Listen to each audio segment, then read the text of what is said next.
Hi എല്ലാവർക്കും നമസ്കാരം. ഇന്നത്തെ വീഡിയോയിൽ നമുക്ക് മംഗലാപുരം സ്റ്റൈൽ നല്ല ടേസ്റ്റി ആയിട്ടുള്ളൊരു ചർമുരിയുടെ റെസിപ്പി കണ്ടു നോക്കാവേ. ഇത് ഇഷ്ടമില്ലാത്തവരാരും തന്നെ കാണില്ല. വീട്ടിൽ ഇത് നമ്മൾ തയ്യാറാക്കി കഴിഞ്ഞാൽ കുട്ടികൾക്കൊക്കെ വളരെ ഇഷ്ടപ്പെടും. സ്കൂൾ വിട്ട് വരുന്ന കുട്ടികൾക്കോ അല്ലെങ്കിൽ വൈകുന്നേരം നമുക്ക് എന്തെങ്കിലും കഴിക്കണം തോന്നാൻ നേരത്ത് പെട്ടെന്ന് തന്നെ തയ്യാറാക്കി എടുക്കാൻ പറ്റിയ നല്ല അടിപൊളി ഒരു സ്നാക്കാണ്. വലിയവർക്കും ചെറിയവർക്കും കുട്ടികൾക്കും എല്ലാവർക്കും ഇഷ്ടപ്പെടുന്ന അടിപൊളി ടേസ്റ്റി ആയിട്ടുള്ള ചർമുരി. പണ്ടൊക്കെ എന്തെങ്കിലും ഉത്സവങ്ങൾക്കോ അല്ലെങ്കിൽ പള്ളി പെരുന്നാളിനൊക്കെ പോകാൻ നേരത്ത് മാത്രമേ നമുക്കിത് കിട്ടുള്ളായിരുന്നു. പക്ഷേ ഇപ്പോൾ ഒക്കെ അങ്ങനെയല്ലല്ലോ, നമുക്ക് എന്ത് വേണേലും നമ്മുടെ വീട്ടിൽ തന്നെ തയ്യാറാക്കി കഴിക്കാം. അപ്പം വളരെ ഈസി ആയിട്ട് ഈ ചർമുരി ഒരു പ്രാവശ്യമെങ്കിലും ഇതുപോലെ ഒന്ന് തയ്യാറാക്കി നോക്കണേ. അതുപോലെ തന്നെ വീഡിയോ കണ്ടുകൊണ്ടിരിക്കുമ്പോൾ നിങ്ങൾക്ക് ഇഷ്ടപ്പെട്ടാൽ ലൈക്ക് ചെയ്യാനും ഷെയർ ചെയ്യാനും എന്നെ സപ്പോർട്ട് ചെയ്യാനും ഒന്നും മറക്കരുത്. അപ്പോൾ നമുക്ക് വീഡിയോയിലേക്ക് പോകാം. ഈ ടേസ്റ്റി ആയിട്ടുള്ള ചർമുരി എങ്ങനെയാണ് തയ്യാറാക്കുന്നതെന്ന് നോക്കാം.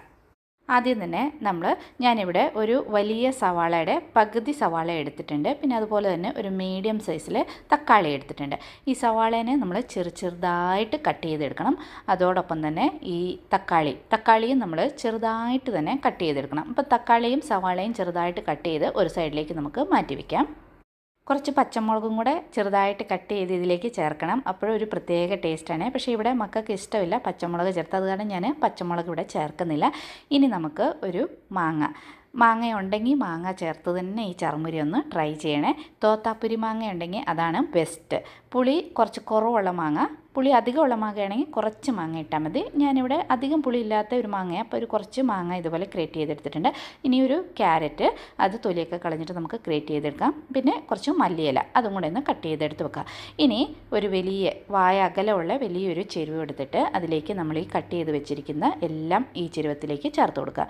ക്യാരറ്റ്, തക്കാളി, സവാള, പച്ചമുളക് വേണമെങ്കിൽ പച്ചമുളക്, മാങ്ങ, മല്ലിയില, ഇതെല്ലാം നമ്മൾ ഈ പാത്രത്തിലേക്ക് ചേർത്ത് കൊടുത്തു. ഇനി നമ്മളിതിലേക്ക് ചേർക്കുന്നത് ഇതിനാവശ്യത്തിനുള്ള ഉപ്പ് കൂടെ ചേർത്ത് കൊടുത്തു. ഇനി നമ്മൾ ഒരു നുള്ള് മഞ്ഞൾപ്പൊടി കൂടെ ചേർത്ത് കൊടുക്കണം. അതോടൊപ്പം തന്നെ കാശ്മീരി ചില്ലി പൗഡർ ഉണ്ടെങ്കിൽ കാശ്മീരി ചില്ലി പൗഡർ ചേർത്ത് കൊടുക്കാം. നല്ല കളറും കിട്ടും, കുറച്ച് എരിവും കിട്ടും. അല്ലെങ്കിൽ സാധാരണ മുളക് പൊടിയാണെങ്കിൽ അത് ചേർത്താലും മതി. നമ്മൾ എരിവിനനുസരിച്ച് ഇതിലേക്ക് ചേർത്ത് കൊടുക്കാം. പച്ചമുളക് ചെറുതായിട്ട് അരിഞ്ഞിട്ട് അതും ടേസ്റ്റാണ്. ഇനി ഇതിലേക്ക് നമ്മൾ ഒരു സ്പൂണ് നല്ല വെളിച്ചെണ്ണ കൂടെ ചേർത്ത് കൊടുക്കണം. എന്നിട്ടിത് നന്നായിട്ട് ഈ നമ്മുടെ വെജിറ്റബിൾസ് എല്ലാം കൂടെ നന്നായിട്ടൊന്നിത് മിക്സ് ചെയ്യണം.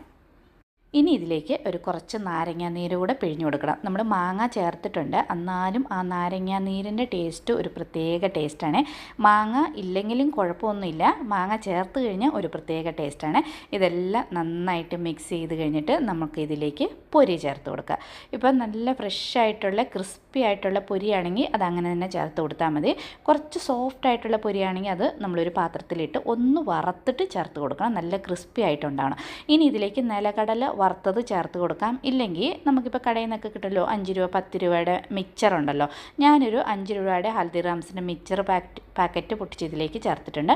ഇതില്ലെങ്കിൽ നിലക്കടല വറുത്തത് ചേർത്ത് കൊടുത്താലും മതി. ഏതാണെങ്കിലും നമ്മുടെ ഇഷ്ടത്തിനനുസരിച്ച് നമുക്കിതിലേക്ക് ചേർത്ത് കൊടുക്കാം. എന്നിട്ടിത് നന്നായിട്ട് മിക്സ് ചെയ്യണം. ആ വെജിറ്റബിൾസും മസാലയും ഈ പൊരി നല്ല ക്രിസ്പി ആയിട്ടുണ്ടെങ്കിലാണ് ടേസ്റ്റ്. നന്നായിട്ട് ഇതുപോലെ മിക്സ് ചെയ്തിട്ട് നമ്മൾ ഒരു സെക്കൻഡ് പോലും വെച്ചുകൊണ്ടിരിക്കാൻ പാടില്ല. മിക്സ് ചെയ്യുക, അപ്പം തന്നെ ഇത് കഴിക്കണം. മിക്സ് ചെയ്ത് വെച്ച് കഴിഞ്ഞാൽ ആ പൊരിയൊക്കെ സോഫ്റ്റ് ആയി കഴിഞ്ഞാൽ അത്ര ടേസ്റ്റ് ഉണ്ടാകത്തില്ല. നല്ല ക്രിസ്പി ആയിട്ട് തന്നെ വയ്ക്കണം. മിക്സ് ചെയ്തു, നമ്മൾ പാത്രത്തിലേക്ക് എടുത്തു അല്ലെങ്കിൽ ഇതുപോലെ പേപ്പറിലെടുത്തു, അപ്പം തന്നെ കഴിച്ചോളാം. നല്ല ടേസ്റ്റാണ്. കുട്ടികൾക്കൊക്കെ വളരെ ഇഷ്ടപ്പെടും. ഒരു പ്രാവശ്യമെങ്കിലും ഇതുപോലെ ഒരു ചർമുരി ഒന്ന് തയ്യാറാക്കി നോക്കണേ. ഇഷ്ടപ്പെട്ടാൽ ലൈക്ക് ചെയ്യണേ.